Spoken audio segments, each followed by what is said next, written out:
Great. Well, thank you so much, Mercedes. Let me first add my welcome to all of you attending the Seeds of Change conference. 31 years ago, people in my generation watched as the Berlin Wall fell, symbolic of the collapse of communist rule across Eastern Europe. We were witnessing not just another event in history, but something we thought was impossible. Nations that had been under Soviet dominance for decades were throwing off the shackles of communism and opening up to the West. Now, we don't yet know how 2020 will go down in history, to what extent it will be a pivotal moment like 1989, or just a huge road bump that has slowed us right down for a while, like the global financial crash over a decade ago, which led, though, to very little institutional change. Many of you are here, like me, because you don't want to be a passive observer of what's unfolding in the world today. You want to understand it as best you can and make a positive contribution that is consistent with your beliefs and values. So the agenda for this conference is driven by two overarching questions. The first is, what kinds of institutional reform should we promote following the COVID-19 pandemic? And by institutional reform, I don't mean just a shift in policy, but an enduring change in the purpose, values, or working practices of an institution for the good. Now, it may seem odd to be talking about institutional reforms when the second wave of coronavirus is leading to record numbers of infections in several countries over the last week. But back in July 1944, the Bretton Woods Conference was held a year before the Second World War ended. And even though the Allied governments were preoccupied with the war effort, they still anticipated the challenges to the post-war global economy and established two institutions which have had huge influence since then, the World Bank and the IMF. So some reforms are urgently needed today because government responses to the pandemic are accelerating inequality, unemployment, and other social ills and challenges. And there are other reforms which are only now becoming possible because so many norms have been turned upside down this year. I mean, how many times have we heard the word unprecedented? And so I see that the institutional clay, as it were, has become soft for a while and perhaps can be reshaped. So our challenge, really, we want to think about over the course of these days is how can we sow the seeds of change which will promote human flourishing through and beyond this crisis. And we're going to focus on issues that have been discussed in three post-COVID task forces which we put together back in May. And so while there are huge opportunities for reform in areas like education and healthcare, we won't be able to focus on them this week. Instead, our attention will be on debt, on the purpose of business, and the role of civil society.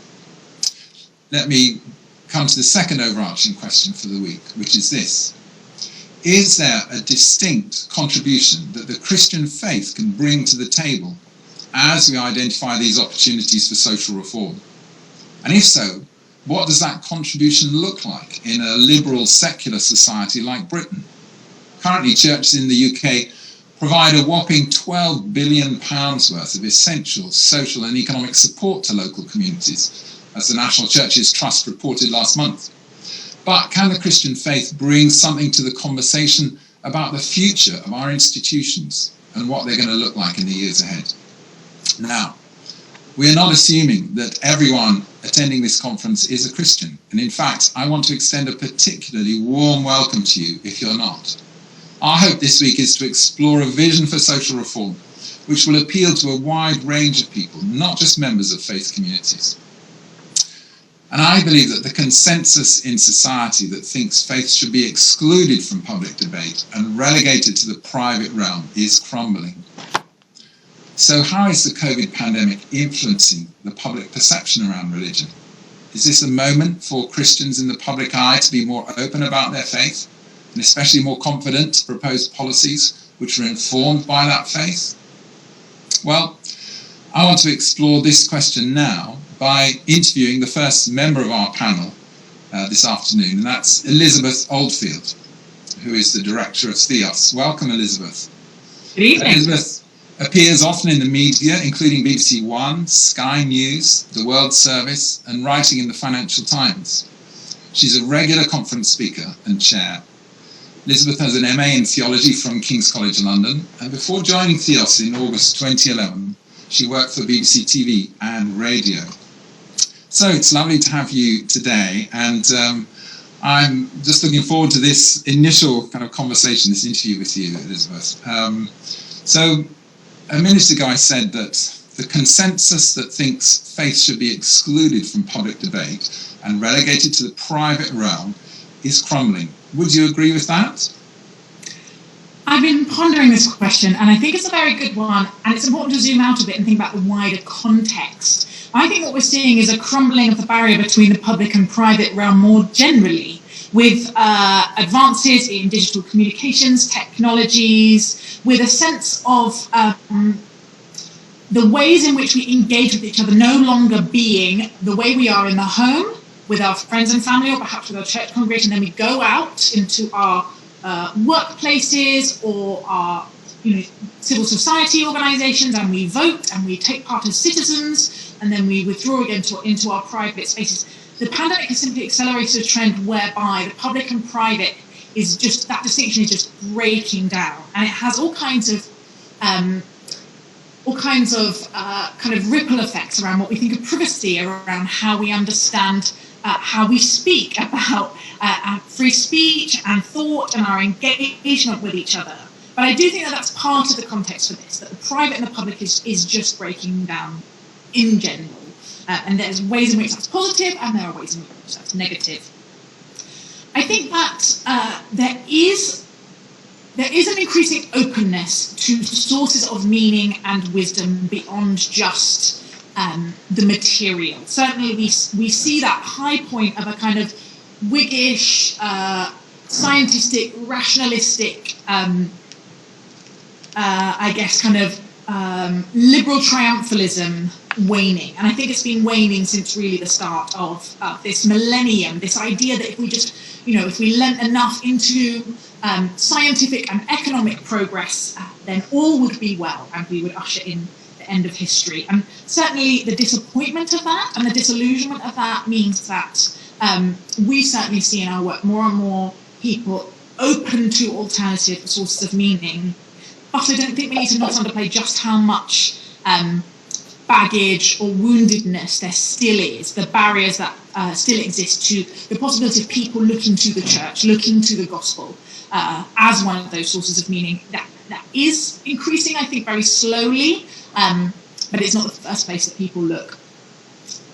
Yeah, I think I'll stop there. Yes, no, thank you. I think that is right. This question of meaning, that's our theme on Wednesday is going to be around the meaning or the purpose of business. I think people are raising these questions in a more profound way. I think the assumptions that we've been trundling along with for, as you say, decades or even centuries since the Enlightenment is, they are being more and more seriously questioned. Let me raise another point here. A week ago, Rabbi Lord Jonathan Sacks died, which was an absolute tragedy. And for many of us, we loved and respected the fact he was a leading commentator on the interface of religion and society. And his last book, published earlier this year, was called Morality. And I wonder if you think that this might be the most fundamental contribution which the Judeo-Christian worldview can make to society today. It provides a moral compass. I'm going to do the annoying research thing and say yes and no. No, because I hope the Judeo-Christian worldview is first and foremost a gateway to the love of God. And I have real nervousness about us trying to offer the fruit of that to the world and hide the roots of it. And it's a tension that we're always trying to navigate, because people would love us to just stay in the, moral guidance box or the, social activity box. And as soon as the possibility of transcendence, of the divine, of the love of God comes into the frame, much more nervousness ensues. And so I think we just need to always be calling ourselves back to this the scriptures are not a rule book. And if we hand them over as a rule book, we end up in all kinds of very problematic places, not least in places that Jesus himself was very opposed to. However, I am trying to write a response for a book launch this week, but for a new book by David Badanis, and it's called The Art of Fairness, and I would commend it to you all. And it's about why nice guys don't finish last. And it's a real calling to character in leadership, although, again, he avoids that language.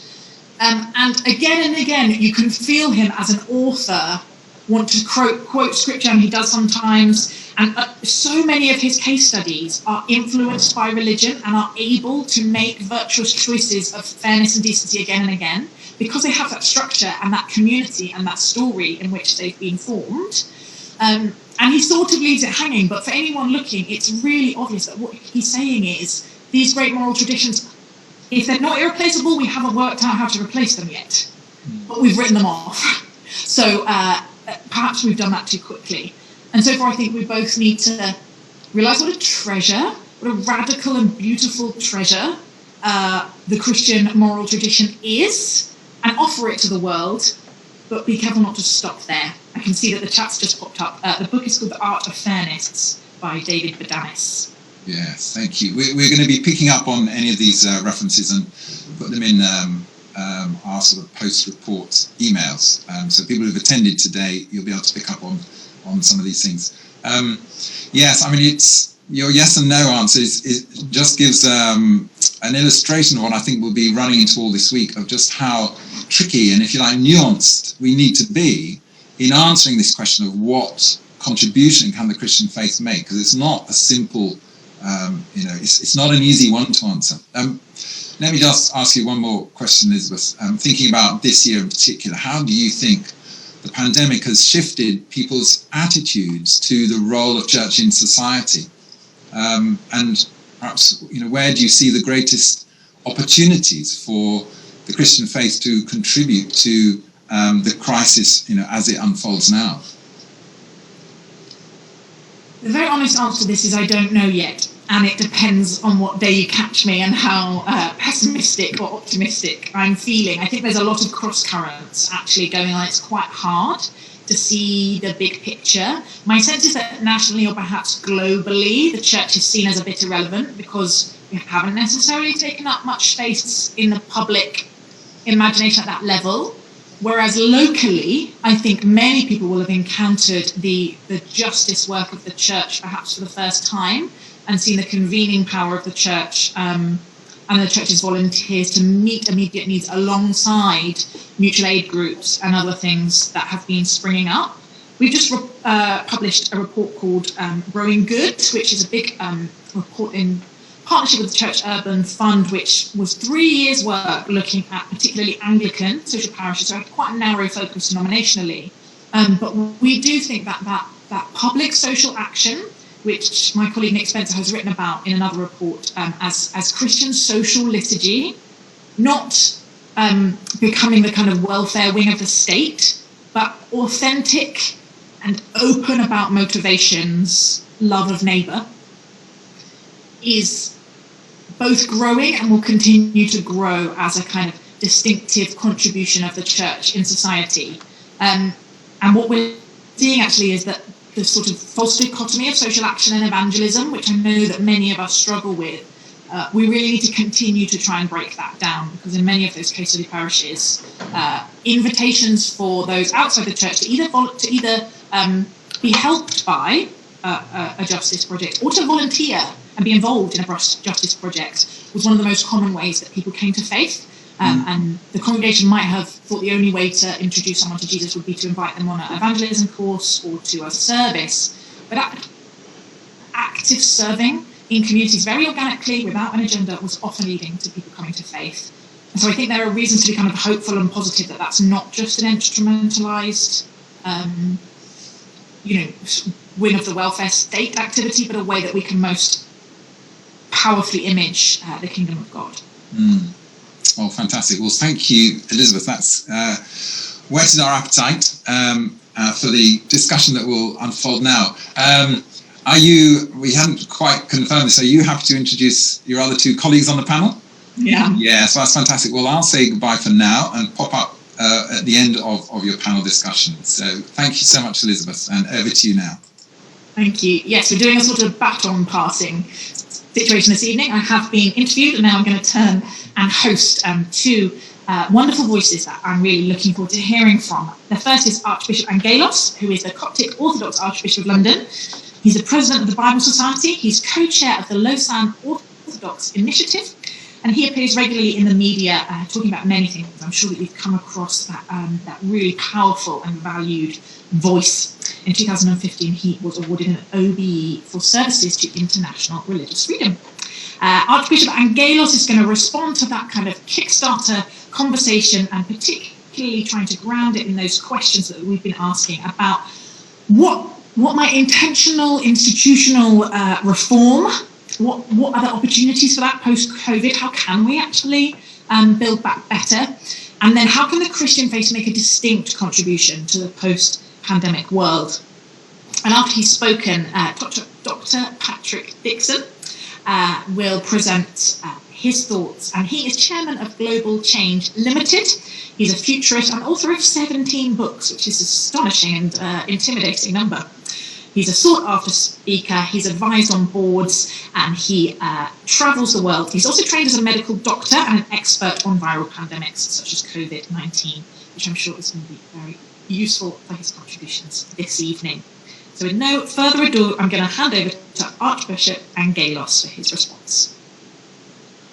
Elizabeth, thank you. First of all, it's an honour to be part of this. And I think one of the things that we have seen over the past months is that while we have been separated geographically, what this pandemic has done is actually made the world a lot smaller. And ironically, and probably to our disadvantage, we can all be in 4 different places at the same time, which rather than making things slow down has intensified work, but it's also intensified opportunities. I think looking at these 2 questions, they're questions that actually I, as a minister of religion, as a pastor, have had to look at personally. So first of all, institutional reform. How does the church respond? How do other institutions respond? We have had one track, and I suppose we've all had one way of assessing progress or how we slow down or the obstacles we face. But in actual fact, what we've seen is a complete redefinition sometimes of who we are and what we do. The core things we stand for, the life of the church, the body of Christ, light and salt in the world, our own presence and our relevant presence in the world amongst sisters and brothers of all faiths in one, has been a given. But how we do that has changed. So before this pandemic, we did much of that from the comfort of our own 4 walls. But I think the pandemic has broken down these 4 walls, because in a gathering like this one, we're able to have hundreds of people from around the world. And yes, of course, we all used social media and platforms in the past, but not quite as much or even in the way that we're using them now. And the question has been, now that people aren't in these spaces, now that people aren't in our church, now that people aren't in our institutions or our international gatherings or conferences, how do we reach out to them? And I suppose it's been a real challenge for us to remain relevant. And I think that is going to be the point of 2020. We're going to see many things continuing and becoming stronger. We're going to see many things falling aside and maybe being replaced. And it is about relevance. Is our online shopping the new norm? Are our online prayer platforms the new norm? Is the focus on the small rather than the very large the new norm? And these are all things we're going to have to grapple with over time. One other thing I think that has come out of this is that for a variety of reasons, whether it's because we have more time on our hands, whether there's been a breakdown of social norms, whether we've seen a reassessment of our own mortality, whether there's been a reassessment of what we think the core mechanisms of society are, the financial sector, trade, international relations, geopolitics. It's all been redefined.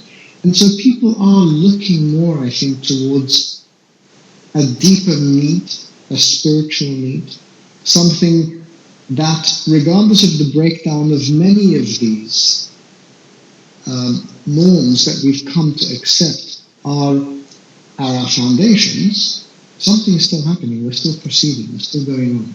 And so why is it that that is possible? And I think I see in a lot of people, not just within my own church, but overall, and dealing with people from a cross-section of society, that there's a greater quest for something that is deeper, that is more spiritual.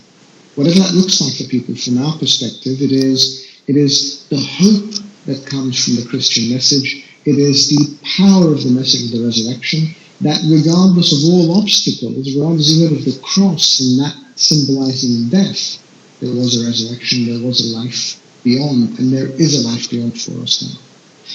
From my own perspective as well, I come from a church that is based in Egypt, has been part of the Christian message of Egypt for 2 millennia, since the year 55 AD. A part of the world where religion is important, whether you're Christian, Muslim, Jew, or another variety of religions. Faith and religion is important. And I think that's another challenge we've had to our Western context of the world going on and faith being somewhere on the periphery and being pulled into place and sometimes instrumentalized when needed. And so what we're seeing now is that focus, that essential focus on faith and religion and what it means. And finally, I think the sense of leadership and the presence of hope. And Elizabeth, your point about social action evangelism, realizing that one and the same thing. We are actually preaching life. We're not trying to add more people to our team. It's not about having numbers. It's about preaching life and preaching hope. And through real mechanisms like giving people what they need, reaching out, touching lives, and providing, I've said it over and over again, but the word for this year, I think what we all need is hope. Thank you. Thank you so much. I'm going to hand straight over to Patrick. Thank you. Thank you very much. Well, greetings to all of you all over the world, and it's so exciting to find ourselves united in this way. And of course, this is one of the upsides of COVID. It's taught us to do things we never thought were possible. And here we are. It's cost us nothing to do it, and we hopefully are going to have a significant conversation. I'm going to give you some personal perspectives on where I think we are as a physician on COVID and what it means for us as we consider some of the big questions we've been hearing about. And hopefully I can share a screen. You know, it's very easy to be blind. It is shockingly easy to be blind. Jesus criticized the leaders of his day because they didn't understand the signs of the times. So let's have a look at the signs of the times. Because COVID is just one sign, but it's a very big one. And we need to see it in its full context. And the first thing I'd say is this. I mean, I've been talking as a doctor about new mutant viruses and the threats of them for the last 20 years, 30 years, ever since my own medical practice was completely hijacked by another mutant virus. This virus jumped from animals into humans and has since killed 45 million people worldwide. That virus is HIV and it causes AIDS. New viruses emerge, they jump from animals into humans roughly every 12 months. We saw 2 in 2003 alone. SARS killed 10% of all it infected, young and old. Bird flu, 60% the same, young and old. 2009, we saw swine flu. It infected half the world's children in 12 months. In 2012, we were hit by MERS, killing a third of all those it infected. In 2019, COVID, and we're still with us. These are signs of the times. But one of the interesting things is that there's a big gap between what the media, the impression you get from the media and the reality. The reality is, yes, it's spreading. but not as fast as people like myself thought it might 6 to 8 months ago. In fact, as you can see, if you look at the global situation, that the number of new infections and the number of deaths has been relatively constant for months now. It's not going to stay that way, but I just say it's not been the exponential rise that we expected. One of the reasons why we may be seeing things happen more slowly than we thought is because it may be that we have some more natural immunity in some parts of the world's populations than we thought.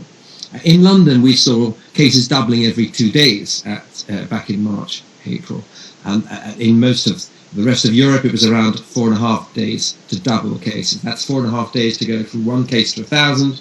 From 1,000, that's 10 doublings. You go from 1 case to 1,000. In 10 doublings, that's 45 days. You go from 1,000 to 1 million. In London, we were going from 1,000 to 1 million in 2 days. That's why there was a sense of emergency, which is absolutely right.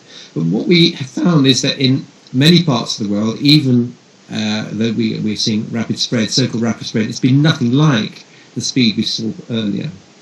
And we've seen evidence in laboratories that people who have had exposure to other coronaviruses, common colds and things like that, some of them seem to have an element of protection in their serum, antibodies or T cells, that cross-reacts against coronavirus. We are still at the very low stages of understanding this, but we do know from new research published in the last couple of weeks that those who have young children at home, when you correct for all other factors, are less likely to die than those who have none. And we know that the virus is quite capable of mutating. It already has undergone several small mutations and perhaps a large one just in the last few weeks. That's why 17 million mink are being killed in Denmark at the moment, because a new mutant, the virus seems to have gone into mink and then back into humans, infecting 200 humans with a new variation. The trouble with that kind of thing is that the variants may not be susceptible to vaccine that we've already developed. But we know that COVID-19 infects lions and tigers and zoos and dogs and cats and bats and ferrets and Syrian hamsters. So you can see why it's so important to get control of this thing, or you find it goes through animal mutations back to humans, mutates in humans back to animals and so on. Now, we are in a race against time to develop all kinds of vaccines, and there is no doubt that we will see widespread application of vaccines that produce high levels of immunity. The big issue is for how long and what the side effects will be. We won't know for quite a long time. In the meantime, one of the reasons why the Prime Minister of the UK has just gone into quarantine again, having had COVID in March, April, is because there are increasing numbers of people who are getting it more than once. That's not a surprise, because coronaviruses don't usually produce lasting immunity, which is why you get the same common cold over and over and over again. Now, that's a worry for vaccine technology, because it might mean that a vaccine will only protect you for 5 months. A member of my own family has got COVID at the moment. She was working on the front line as a nurse and had COVID in May. Nice antibody levels, antibodies dropped off. By August, undetectable, and now she's sick again. So there's a very, very serious illness, and it will take quite a long time to find our way through. In the meantime, the real answer is not vaccines. The real answer is to fix the problem. And the problem is that we keep on getting hit by mutant viruses, some of which go global, and we don't really have anything in the pharmaceutical cupboard to give people who are infected with viruses. If you have viral meningitis, we have almost nothing to offer you. If you have a viral pneumonia, it's the same. We nurse you and hope that your own body will recover. But what we really need is drugs that are as effective against viruses as penicillin was against bacteria when it was discovered 80 years ago. Drugs to block the production of viruses, the distribution of them, and so on. And that is the real gap in the pharmaceutical armory, and that's where you see huge research. Now, I want to turn from that and just talk about the wider impact on society and what it means for governance and Christian perspectives on these things. I would say this, that most of the trends that I've described in books over the last 30 years endure. The world is continuing to change, and whatever you might see in the media, it is still turning. Okay, and the big trends that have dominated the last 10 or 20 years will continue to dominate them over the next 20 or 30, and I've listed some of them here. The rise of Asia, the emerging markets, the aging of European populations, the desire to travel, big data, the Internet of Things, cloud, etc., etc. But many of those trends are accelerated. Okay, so of course virtual working, social media influences, which of course helped elect President Trump, with big question marks about what is objective truth at the same time, which is worrying. The acceleration of cloud, Industry 4.0, consolidation of airlines. They were going to consolidate anyway. It's just that COVID has brought that date forward. And increasing focus on green tech and so on. These things were already there, but they have become accelerated. So we've already heard that word today from Elizabeth. Now, and with it all, of course, has been the explosion of virtual working and indeed things like this from the Jubilee Centre, for which I'm very grateful. And elsewhere, other impacts too. So, for instance, connected with virtual working, in the US, 90% of US executives are now taking steps to improve their work-life balance. Okay, many of them were before, but before you'd have found it would have been 45% would have said they want a better work-life balance. Now it's almost everybody. But it's different. You know, some of you are from Hong Kong today, and it's different in Hong Kong. It's only 30% in Hong Kong. I think in Singapore it's 45%. You can't generalize about COVID, and you can't generalize about institutional reactions to it. It depends on your community and where you are. But in the US, certainly 30% are saying they don't want to go back to work in the traditional way. Now, here's a phenomenon which has been very dramatic in the UK and many other nations. So here's a church. It's the church that we go to.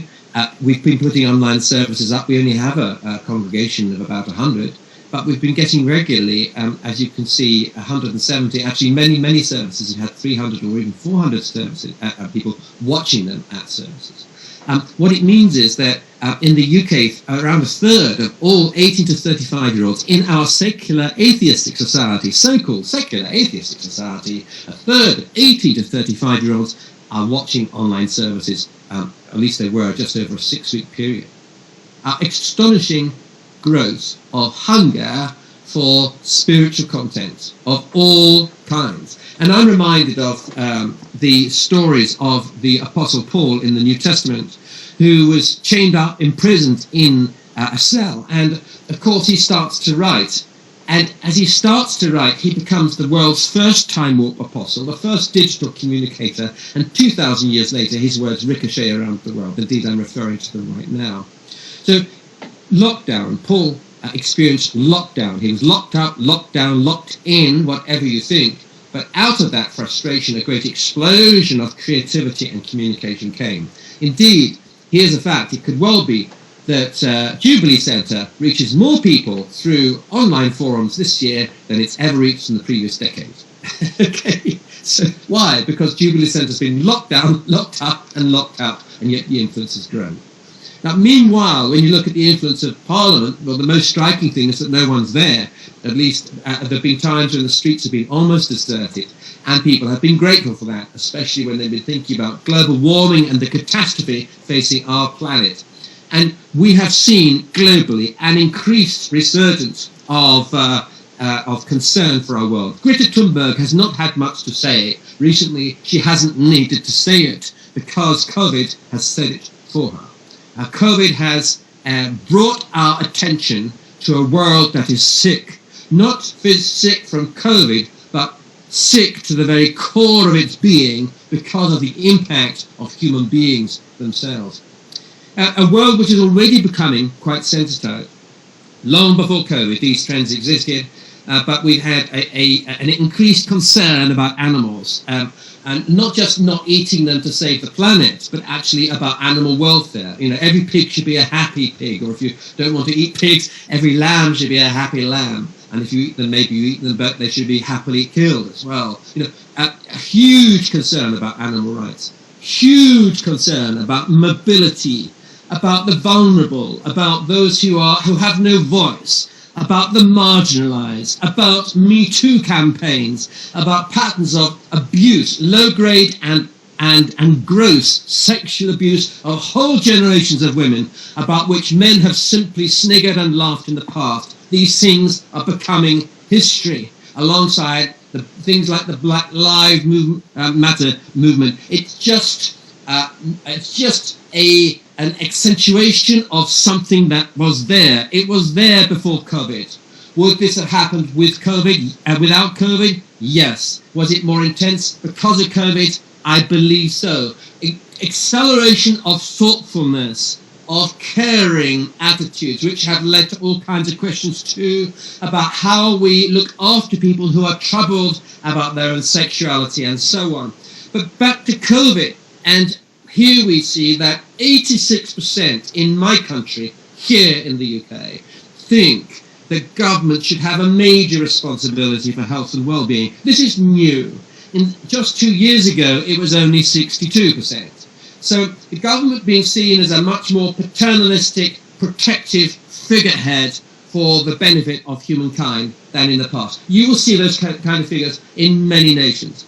At the same time, again, I'm only speaking of my own country, I'm interested to hear your feedback, but we've seen 1 million people in the UK volunteer to help the doctors and nurses in the NHS, and it all happened in less than 1 week. Never in the history of this country, outside of wartime, have we ever seen such a public-spirited response as over this.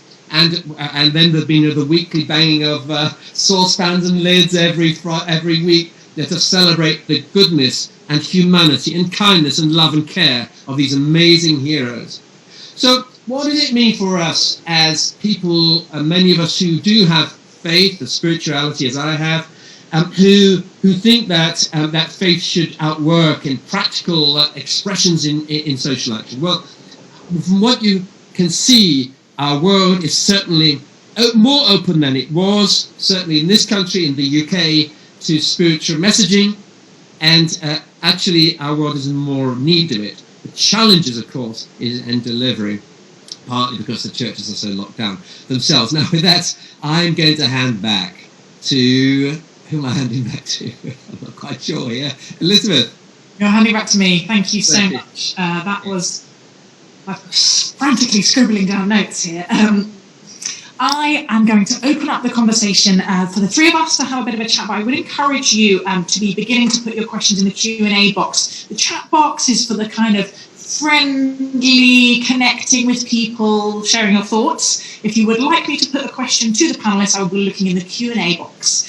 So that is where you should direct those. But I am going to take the privilege of a chair and put the first question to the panelists. I'm getting a hint from both of you what I think your answers might be. I'm going to force you into a bit of a corner and say, if there is one social reform that Christians should be throwing their energy, money, time, creativity behind, whether professionally or supporting it in other ways, what do you feel should be the number one? I know that's hard because there's always many, but I'm going to be mean and get you to pick one. I'm going to go to Archbishop Angelos initially.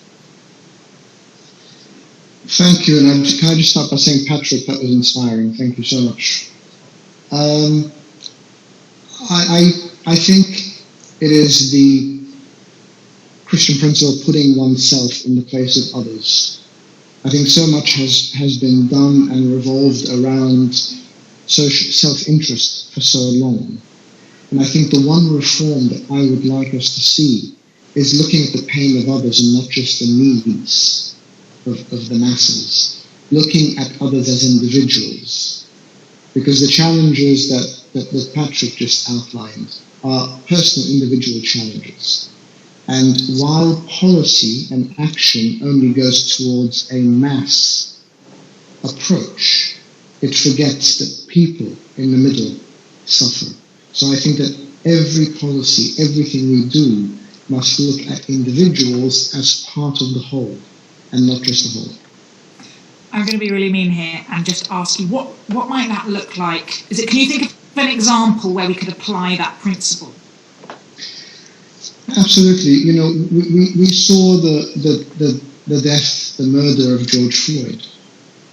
That could have become just a black issue, but it's not a black issue. It is an issue of individuals we know, black, brown, of colour, who are our neighbours, our colleagues, our friends, who are impacted personally. It's not just about mass marches and statements. It's about how are individuals, how did this revealed really deep scars in individuals because it touched them. They said, well, my experience at school, my experience in the workplace, my experience in my place of worship has been this. And so I think it is focusing on that individual and the reaction that has had. Thank you. Patrick, what about you? Well, in terms of social reforms, I guess with a global hat now rather than a national one, I think that one of the major social reforms I think we should do all we can to commit ourselves to is equality of access to healthcare, or more equal healthcare. It's particularly focused because of COVID,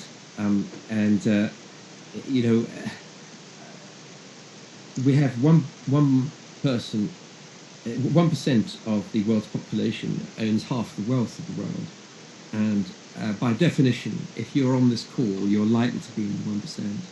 If you have running water, if you enjoyed washing your face this morning with running water, then you are in the 1%, my friends.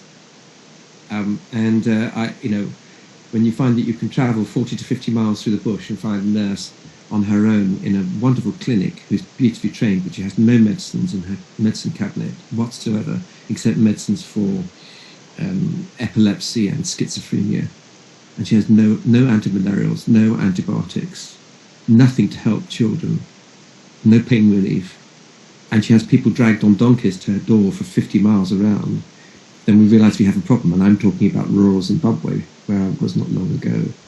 And this is a stain on the moral welfare of humanity.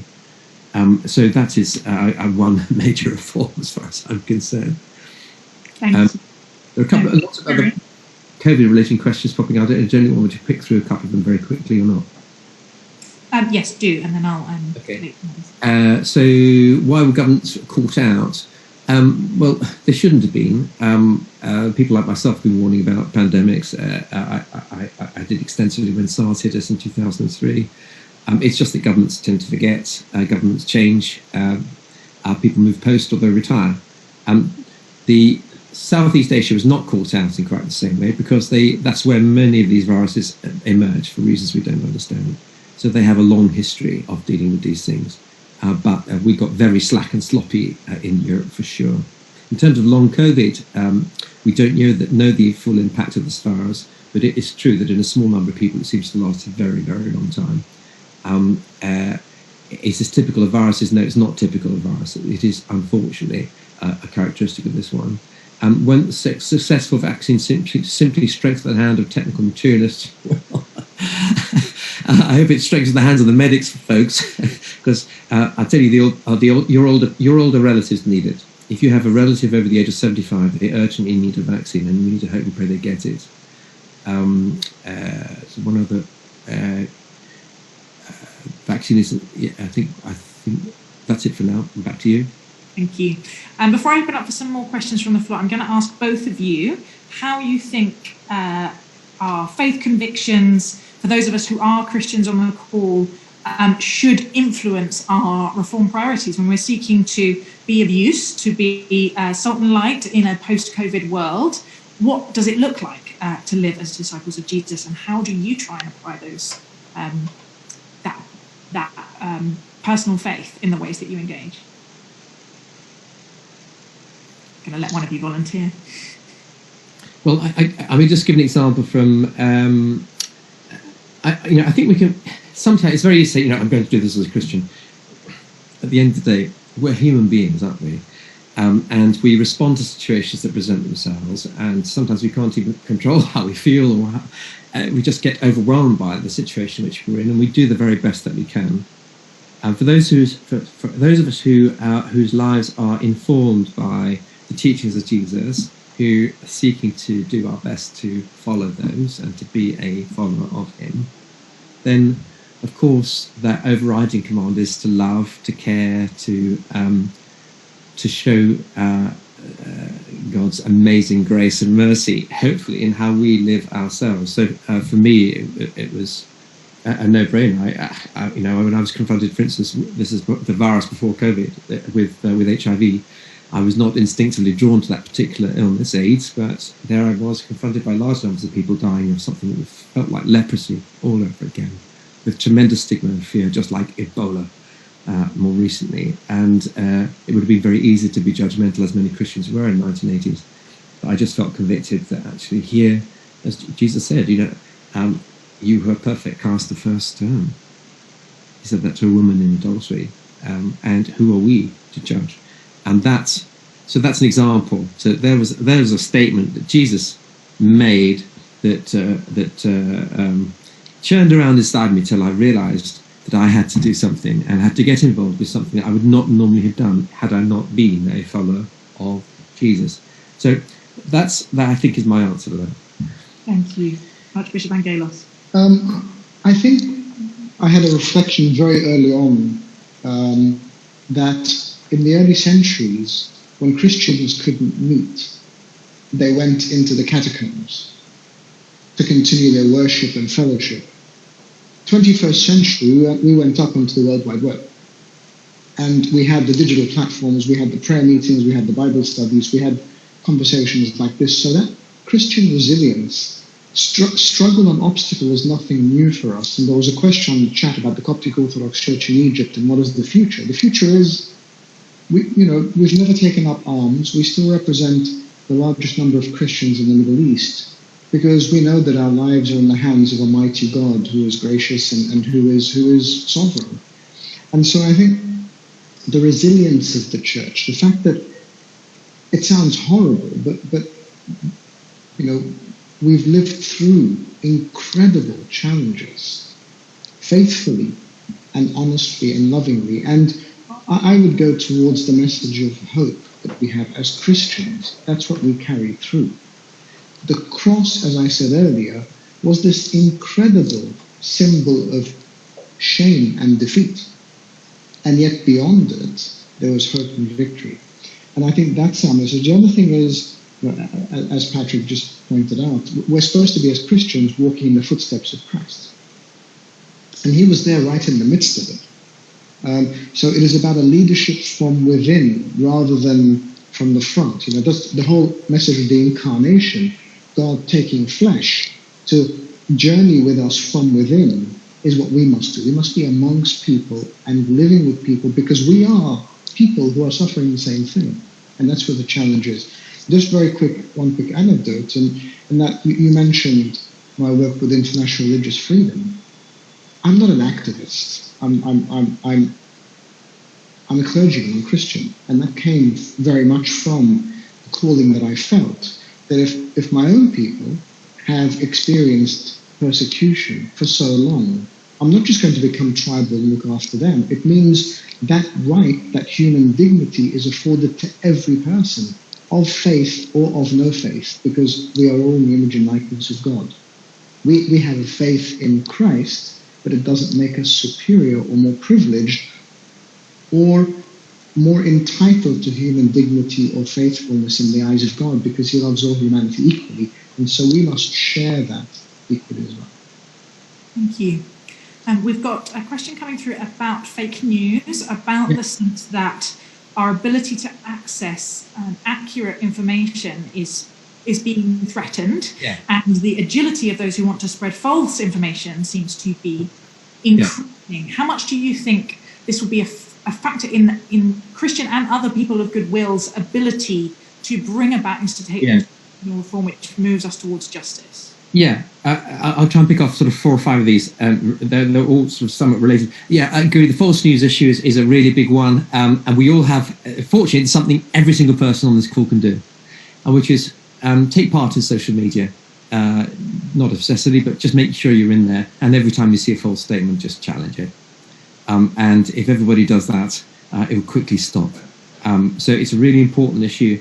It's part of the craziness of social media. We're in the first 2 minutes of the first hour of the first day of the digital age.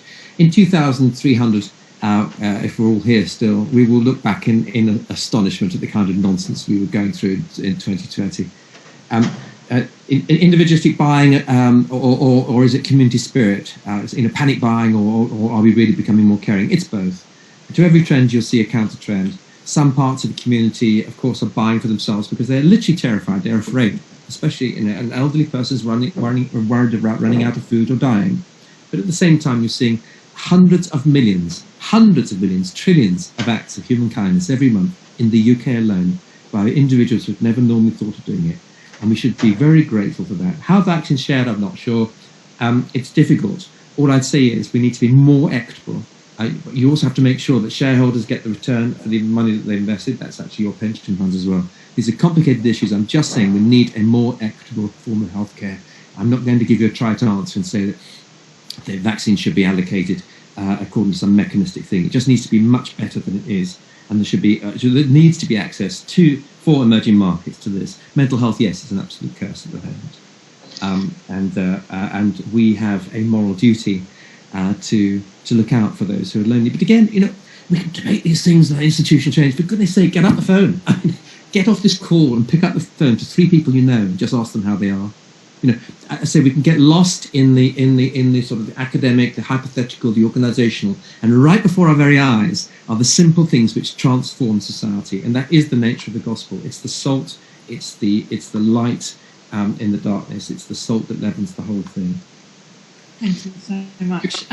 I feel, in fact, I'm going to let Archbishop Angelos answer that initial question about fake news and the way that we engage with the information environment. Thank you, Elizabeth. The problem is that everyone is now an expert and everyone is a journalist. If you have one of these things, then you are an authority in your own right. And I think, while I agree with Patrick, I'm also sure he'd agree that there's a balance between responding on social media and breaking cycles. Because sometimes what some people do on social media in trying to propagate fake news is get people to engage and so therefore distract us from what's actually going on. I had a reflection the last couple of days that, when I post something, people come back and they're quite angry. And most of the time I let it go. And then I thought, well, actually, I need to tell my own people and people who I'm responsible to say, well, be intolerant to that kind of online bullying. If you're going to see fake news, if you're going to see people who insist on changing agendas, feel free to respond or to block or to curtail or to react or to not react at all. And it depends on each individual situation. So I think we do need to be truth and light. We need, above all, the only thing we have control over is what we do. We have no control over anything else. And so if we are going to be a symbol of what is true and right and light and salt, that's what we must do. And then respond where we can to the fake elements. And I think the scripture is also very clear about needing to be very honest, because things will be, in the right time, in the fullness of time, proclaimed from the rooftops. People will find out the difference between fallacy and truth. And if we remain constant and consistent in our truth, and what I must say in terms of our engagement is do it with grace, with graciousness, with love. It is one thing to be strong, it's another thing to be aggressive and volatile. And I think that's the important distinction, I think, how we manage that. Thank you so much. I feel like I would be dodging if I don't answer the question that's been put to me about offering the fruit of the gospel without the roots and how we avoid that. I think there are lots of places that are quietly doing this, where you have Christians who have been discipled to be confident in their identity in God, who don't feel defensive or anxious when they come across hostility or questions, but are able to talk when appropriate with kindness about their motivations and invite people into community, ask them questions about what they believe and where do they find their sources of meaning. And I want to hear an evangelist say that from any meaningful conversation, the gospel is only 2 inches away. But what you do see, I think, is quite a lot of Christians in quite a cowed posture. And we typically have an either fight or flight response. We either get kind of scrappy and tribal and defensive and standing up for our rights and how dare people ignore us and our heritage, which is not a particularly gracious or persuasive response, or we go into flight and we just withdraw into our parallel cultures, we only really hang out with Christians, we just keep our head down and don't talk about this biggest thing in our lives. And so I think personally there is a particular posture that I try and adopt. I spend a lot of time deliberately with non-religious people, through podcasts, through events. And I find if you just do the whole thing with a sense of humour and with quite a sort of calm sense of self, I'll very often bring up the fact that I pray in tongues, just because it's just a conversation starter. And if you don't fit as I'm trying to, crowbar this into the conversation, you can have quite a sort of creative and interesting engagement with it. So I think there's a lot there about just posture and putting our roots deep into the love of God so that we're not thrown as we try and hold out the word of life. And more practically, projects like Christians Against Poverty and others, which are really trying to navigate how to be very open about Christian motivators that are guarding against misuse of power and protecting the vulnerable and making sure that they're thinking through the kind of ethical challenges that there can be in that engagement are really encouraging. I'm going to come back to Bishop Angelos because there's a question here about Egypt, and forgive me, in fact, there were two for you. One was about the long history of Egyptian Christianity and what that's taught you, and then a related question I think about do you think as an Orthodox Christian that Protestants have perhaps focused too much on pie in the sky when we die and not enough on the kingdom now for life for people as they live it? Thank you. If I can address the second question first, and that is, I gave up a long time ago. I learned very quickly that I can never talk about Protestants or Orthodox or Catholics, because we all have our own perception, and sometimes what people present as as the definitive position of their denomination is actually just their own personal view. So I've seen a huge continuum in beliefs within Protestantism, within Orthodoxy. And sometimes, of course, there are core things we have differently, and many of them will revolve around the life of the sacraments, for instance, and salvation, and how that comes about. But I think as Christians, we must all live about the kingdom now. Thy kingdom come now. And our life is a continuous journey between the kingdom here and the kingdom eternal. And then we move into paradise, and from paradise into the kingdom. And that's how we live our lives. And I think that's really important for us to do. And I think we need to stop name calling. I think that's one thing. You said I co-founded and co-chaired the Luzon Orthodox Initiative, which brings together evangelicals and Orthodox from around the world. And what that does is it says, you know what? We have baggage. We've had bad history with each other, but we're a reality in each other's lives. And we need to look at how we can live together and how we can proclaim the gospel together best. It's not about point scoring, because one of the worst things, and Elizabeth, just to come back on one point you made, one of the worst things we can do as Christians is have that Christian triumphalism, which makes us out to be better than everybody else. And I hope I don't offend anyone here, but it's that sort of fake Jesus smile. The one that says, no, there's nothing wrong, everything's fine. No, actually there is a lot wrong, and there are things that aren't fine that we shall overcome. And that's where we are, and that's our journey. And that takes me into the second point of Christians in Egypt. The word Coptic is quite confusing, it just means Egyptian. So many of our friends here on the call would have heard of Greek Orthodox or Russian Orthodox. It's pretty self-explanatory. Coptic Orthodox just means Egyptian Orthodox. And Christianity was preached in Egypt in the middle of the 1st century, in 55 AD, by St. Mark the Evangelist, the writer of the Gospel. And we've had a presence of Christianity there.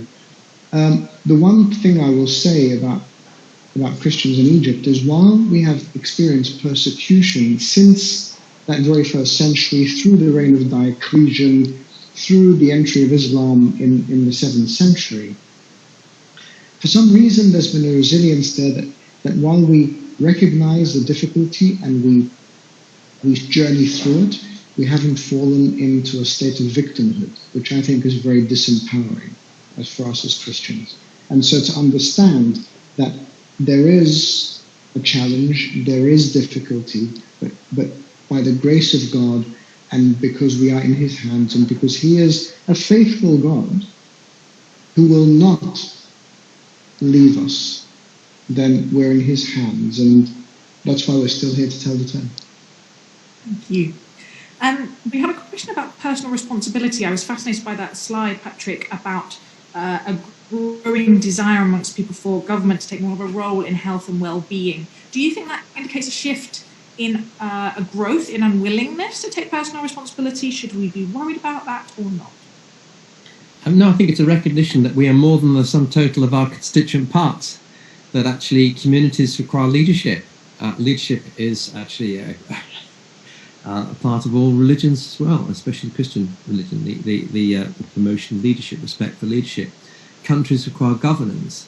And as we've seen in the United States, if you try and deal with a virus that knows no boundaries between one state and another, you soon get chaos if you don't have coordinated response. So we are at war. I'm going to use the language of war. When you are at war, actually what tends to happen is various civil liberties are put on hold for a period of time for a greater good. And that's what's happened here. And that relates to the unease that some people have on this call about some churches being closed in some countries. All I can tell you is, we've also had on questions about Chinese government closing churches and persecution churches. That's different. I know in some countries you might think it's the same. It's a form of persecution, but it is different. My friends, can I firstly say from the medical point of view why it's important? One in maybe 100, maybe 1 in 200 of people with a virus like COVID-19, the one causing COVID-19, are super spreaders. They're shedding maybe 200 times the level of virus than anybody else does. You only need one super spreader in a church of 200 and everybody goes down with it. We've had events, corporate events. I speak at loads of company events. We had a corporate event recently, I wasn't at it, when there were 270 people present. 140 of them went down with COVID as a result of a single person there with COVID-19. So who had no idea, they were perfectly well. So let's be responsible, let's be careful, and let's be loving. And I'll tell you this, I don't think even if your church was open right now, if you're in a place that's supposed to be locked down, I don't think it would be very loving to go in there without a mask on, not socially distanced, and go and sit there or sing in a small group of crowded people. It would be one of the most unloving things you could possibly do. By all means, praise the Lord in the car park. Shout to the Lord and walking down the beach. Go and have a prayer meeting in the woods if you want, but just stay out of a building, for goodness sake. What's so special about a church building? We can do church anywhere. And I said to people who are fed up because they can't meet, so well, are you meeting with Zoom? And when did you last just call a group of 5 friends and say, come on, let's just pray together, let's read the Bible together, let's just celebrate the goodness of God together. We don't need to baptize people in a church with 50 people there. It can be in a church with 5. So let's have a common sense view to it, and let's find our way through. You know what? If heaven forbid, but if in the UK, for example, we lived in a place and we were told that all the churches had been closed by government decree because of some persecution, okay, and then they said, but you can still use Zoom. I said, what? We can still use Zoom? Then we would say the persecution is light indeed. And say, and you can use the web. What? We can use the web. The persecution is light indeed. Thank you. And we can use Twitter too. Yes, yes.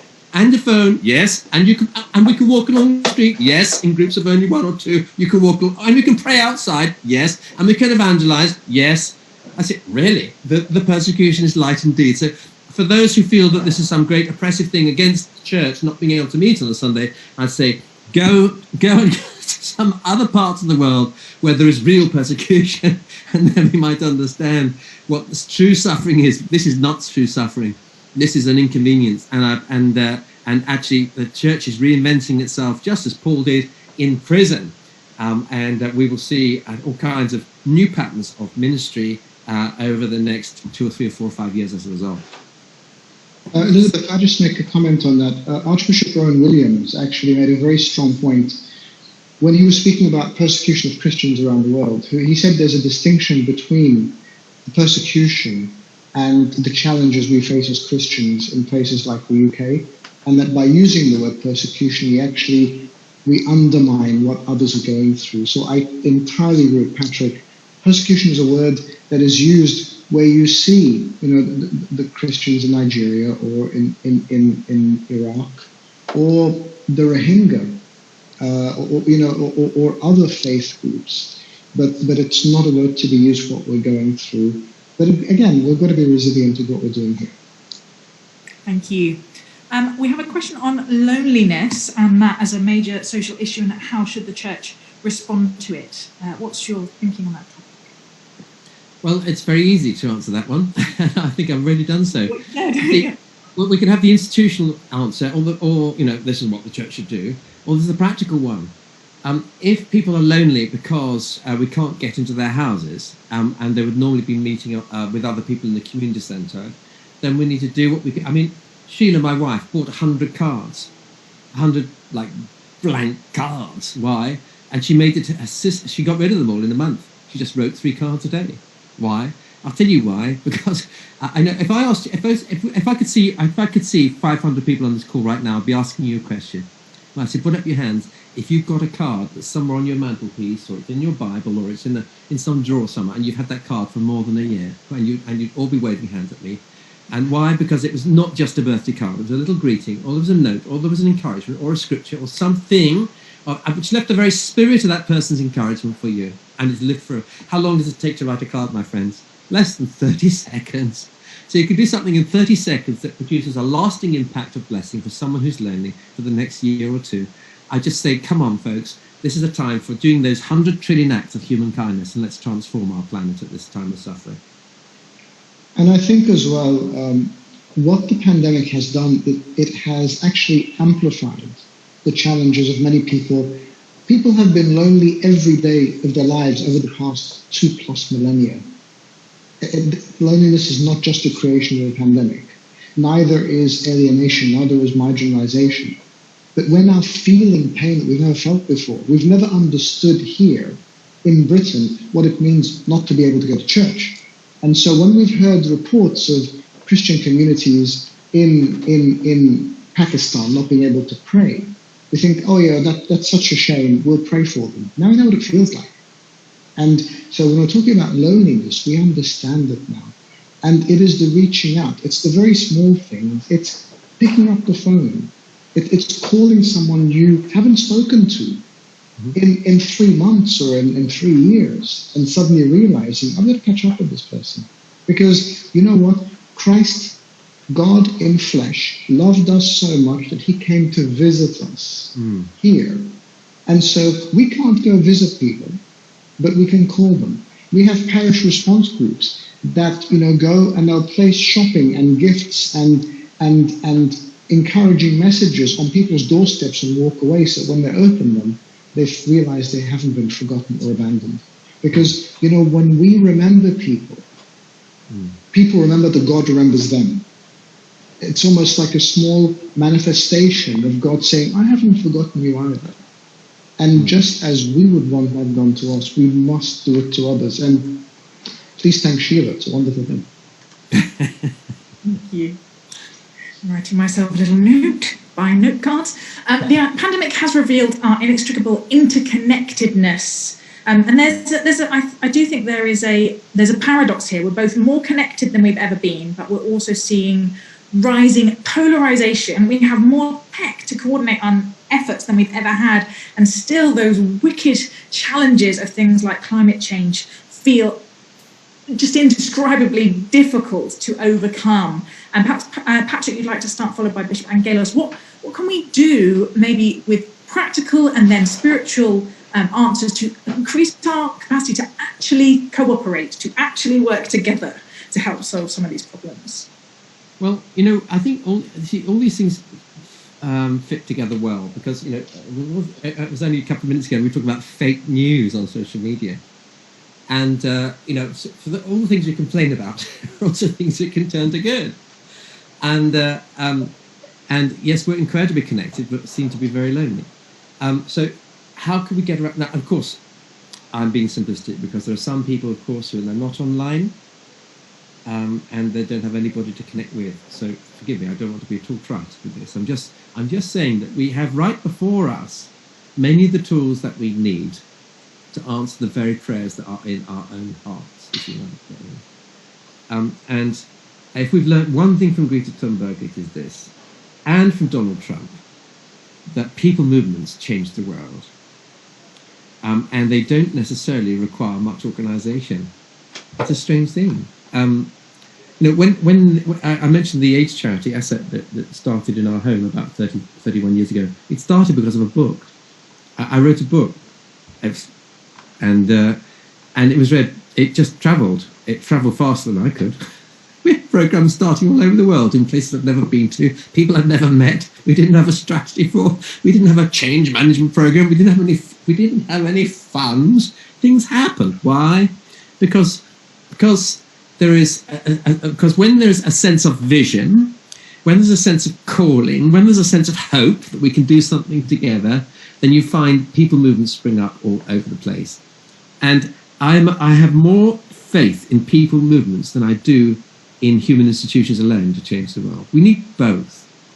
We need the organisations of, for instance, the NHS to do what the NHS does. And by the way, someone said, isn't it, are we getting on the edge of idolatry with the NHS? I think not.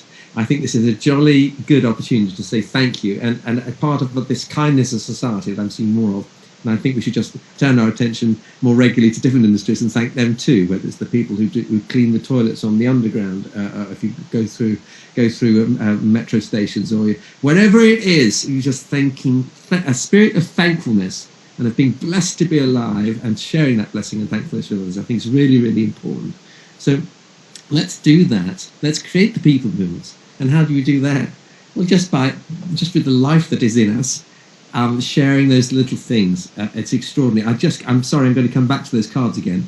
I gather I don't know how many people are on the call at the moment, Elizabeth. Perhaps Jonathan can tell us. 186. Okay, 186. Well, by my maths, 186 times 10, if everybody did that with 10 notes, there would be 1,186 notes that would probably sit on people's shelves for a year. That's a pretty good outcome for a simple call for an hour and a half. I'm just saying, one thing I've learned, and I speak to companies about this a lot, it's the little things that often create the greatest magic.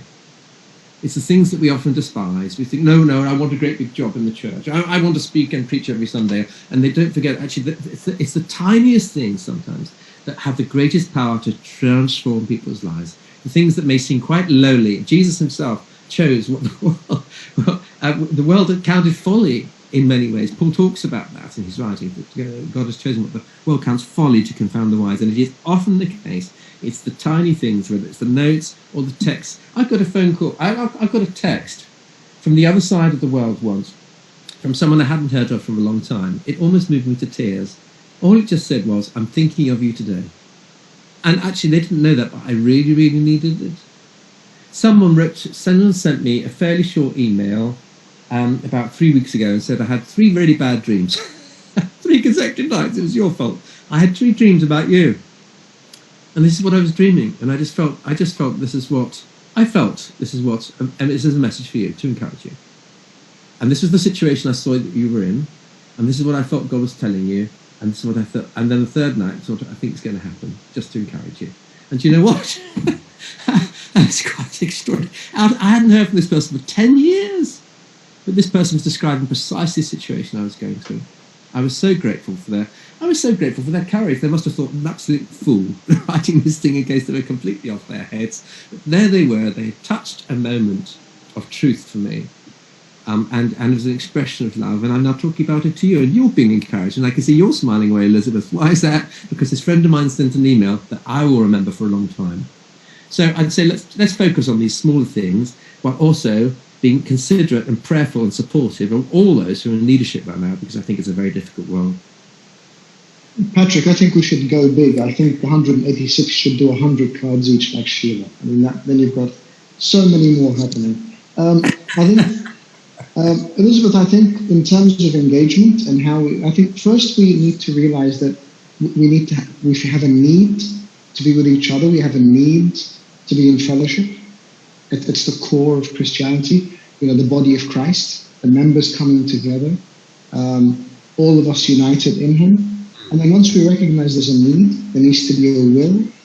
Yes. Do I want to engage with others, or am I just happy being in my own little microcosm and thinking no one matters? And then once there is the will, I've got to recognize the impact that if I do that am I going to encourage someone who's had a bad day and I've told them about my dreams? Am I going to encourage someone because I've reached out and said, I've been dreaming about you, thinking about you, praying for you? We don't know what everyone is going through. We just assume if we haven't heard from people, then they're just probably doing their own thing and they're okay. But they're not necessarily that. And if we ask, and again, I keep going back to this point of, God could have saved the world by sending angels or prophets or wise men, as we know, but he decided to come himself. And I think for us, that's what's important. We need to be Christ-like, to reach out personally and intentionally. That's right. It can't be a coincidence. It can't just be something that happens. I've got to want to do it because it's a core part of who I am. Thank you for that. Thank you. And we are coming into land. As anyone who's ever been to South Arabia can't say that without thinking of Mike Palachi. I would like to ask a sort of post-pandemic question, which is really about how I have already felt this sense just over the last week or so when we began to get good vaccine news coming through, this sense of like, oh, thank goodness, eventually we'll be able to go back to normal. And I often think about the way the French use normal to not just mean the sort of status quo, how things actually are, but more in the sense of that norm, how things should be, what is the good that we want to see. And so sometimes I get irritated by this sense of like, oh, we'll just go back to normal. So how do we avoid just the complacency, really, just the gravitational pull of how things were before that we saw after the 2008 financial crisis? What could Christians be doing to keep these justice questions that have bubbled up from just being submerged again under the noise? It's going to be our final question, so if you wish to use it to summarise, you feel free. That's a big question. I don't know. I think I'm going to use the don't know because I think you used it earlier, Elizabeth, and I thought that was splendid. It's an honourable thing to say. I think that's a grand question, and all I have is the little answer. And I think the little answer is to see if we can promise ourselves and our Maker that we will continue to be as thankful for the little things as we have been in lockdown, and we will do our best not to forget the blessings that we have. And I think that's been a national thing, certainly in this country, and I think in many others across much of humanity. It's been a sense that when a lot has been stripped away and you can't go to work and you can't see people, you become very much reminded of the values of what's really, really important, which for most people has turned out to be a sense of purpose, knowing that you make a difference, and knowing to whom they are special, and knowing who's special to them. And those I think are absolutely fundamental to mental health, and indeed to the sticky glue that holds society together, and to our spiritual well-being too. So that's a tiny answer to a very, very big question. Thank you. I think two components to that. The first is not to forget how fragile everything really is. I mean, no one would have thought in a million years, 12 months ago, that the stock markets, the medical sector, the finance districts, global geopolitics could have been in the state they're in now. We put such trust in these things. We realized actually they're not eternal. There is only one thing that is eternal, and that is the presence of God. And so I think not to forget that. And anecdotally, when the first lockdown happened, we didn't stop liturgies at all. We had a liturgy every Sunday streamed from our church, each parish to its people. No one attended. But then the minute the churches opened up, with social distancing, with numbers, people came and they were there right at the beginning and before things started.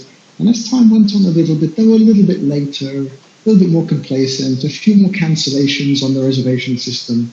So yes, we do fall back into that that state very easily. So I think we've got to remind ourselves. And secondly, and I agree entirely with Patrick, it is the small things. It's, who'd have thought that going out for a walk was such a privilege? Mm-hmm. Or yes, you can go to the supermarket. Or I was speaking to a group of young people yesterday. I was saying, never before have we found university students wanting to go home to spend time with their families. It was the time they dreaded at the end of the year of, we really have to do this. Going to see grandparents. It's just small things that we took for granted. And, on a very serious note, we've seen people pass away without having a single person by their side because they couldn't be. And on the same side, we've seen people lose loved ones, not be able to be by their side. So I think finally, all I would say is to remember that life and almost everything we have is a gift, not a privilege. And if we look at it in that context, and a gift to be cherished, to be thankful for, in our right, every prayer, even a funeral, we start with something called the prayer of thanksgiving, where we thank God on every occasion, in every condition, for all things. And so that life of thanksgiving is really important. For the gift of life, the fact that we wake up and breathe in the morning is a gift. And I think being thankful for all of that and remembering that to express that thanks, we must make the best of it and must be faithful over these talents of, Master, you have given me 5, here are 5 more. Well done, good and faithful servant. Amen. Amen. That's all from me. I'm going to hand the baton back to Jonathan. Oh, that has been absolutely fantastic. Thank you so much, all three of you. You don't quite disappear yet. I just wanted to, if this was a live event, of course, we would be saying, I want you all to give a wonderful round of applause. I think this has been a really good start to our week. It's helped us grapple with, get an overview of what is and what isn't changing through this COVID pandemic, and to get a sense of how actually the big, when we try to think big about institutional reform and how can the world change, we very quickly come down to, our own responses, our own hearts, our own engagement. And I think that is a dynamic which we need to hold on to all through the week, that the global and the local, if you like, the big picture and the personal response are not actually so very far apart. They are deeply connected. So I want to thank all three of you for giving us your time and coming to share your thoughts and your ideas and your insights and perspectives. So I'm going to say goodbye to each of you now. So thank you so much, Patrick Dixon. Thank you to Archbishop Angelos. Thank you so much for coming. And Elizabeth, thank you for chairing this afternoon. That's brilliant. And so I'll just stay on for a moment because there's a few things I need to say as we draw the afternoon to a close. Yes, this really has helped us think through some of the key questions that we want to be going on looking at this week. I've written down a number of points which I think are really worth thinking about and which I'm going to take home. I love the phrase Elizabeth raised about a Christian social liturgy in her opening comments, and I wonder if that is one of the ways that we can connect an expression of our faith with some of the social changes we want to see. The Archbishop saying how social action is also preaching life and hope. That's fantastic. The very clear call to action from Patrick saying, get off this Zoom call and phone 3 people to ask how they are. I think that is fantastic, because so often, yes, certainly around great big problems like loneliness, it comes down to, what can I do? Is there one person who I am aware of who's lonely who might appreciate a phone call or a card, the challenge to go and buy cards. Small acts of human kindness can cumulatively lead to a changed society, actually. We shouldn't lose sight of those many small things. Be thankful for them. Count your blessings. And to be aware of what are we putting our trust in. I think that's a really big question that has been raised, and it's worth thinking about. So often we put our trust in things that can, and in years like this, do fail. And so I think there's lots of challenges for us to reflect on. Let me just say that tomorrow the conference will continue at the same time at 4 o'clock. Be sure if you're on this call, make sure that you have registered with your own email, because we'll send you a link tomorrow morning, an email with the link to the conference tomorrow. But there's an opportunity right now, if you'd like to see some of the other participants and to chat with them face to face with our videos on for up to half an hour after this, after we close in a couple of minutes. There's an opportunity for a post-event informal conversation.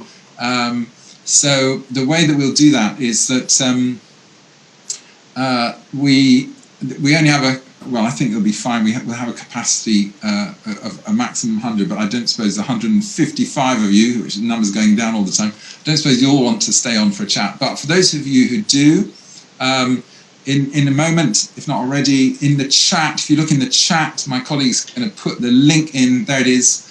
And so if you want to hang around, chat to other participants, I'll be there just to moderate that a little bit. Then click on that link in the chat, and we can have just an informal conversation around what your own responses and thoughts and reflections have been. So there we go. Thank you so much. I'll end here. I'll head over to that other meeting space. It's another Zoom meeting, so don't leave this meeting before clicking on that link, otherwise you'll get lost. So maybe see a few of you over there now. Thank you so much, and bye from me.